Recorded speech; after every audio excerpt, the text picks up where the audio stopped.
నేను నివసించుట నా జీవిత ధన్యతై ఉన్నది. మహోన్నతుడా నీ కృపలో నేను నివసించుట నా జీవిత ధన్యతై ఉన్నది. మహోన్నతుడా నీ కృపలో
అయ్యా అయ్యా మహోన్నతుడా నీకే స్తోత్రాలు చెల్లించుకుంటున్నాం తండ్రి.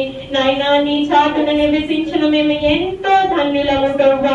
మా జీవితాలు ఎంతో ధన్యకరంగా మమ్మల్ని మార్చినందుకు వందనాలు స్తోత్రాలు చెల్లించుకుంటున్నాం తండ్రి. ఒక్కసారి మమ్మల్ని సంఘాన్ని జ్ఞాపకం చేసుకోవాలి తండ్రి. అయ్యా మమ్మల్ని ఈ విధంగా సంఘంగా ఏర్పరచుకున్నందుకు వందనాలు ప్రభువా. ఎక్కడెక్కడో ఉన్న వారం ప్రభువా, మరి నాయన ఇదిగో తండ్రి అన్ని వదిలేసి మరి నాయన నీ సన్నిధిలో ఇదిగో తండ్రి నాయన అనేక మందిని సంఘంగా కూడుకునే భాగ్యాన్ని మాకు ఇచ్చావు ప్రభువా. అందును బట్టి మీకు స్తుతులు స్తోత్రాలు చెల్లించుకుంటున్నాం. నీ సన్నిధిలో ఒక్క దినము గడుపుట కంటే 1000 దినములు శ్రేష్టం అంటున్నావు ప్రభువా. అయ్యా మమ్మల్ని ఒక్కసారి జ్ఞాపకం చేసుకోమని అడుగుతున్నాం తండ్రి.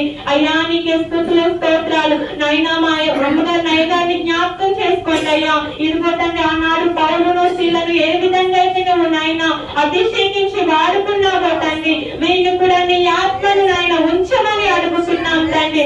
ఎలీషాకి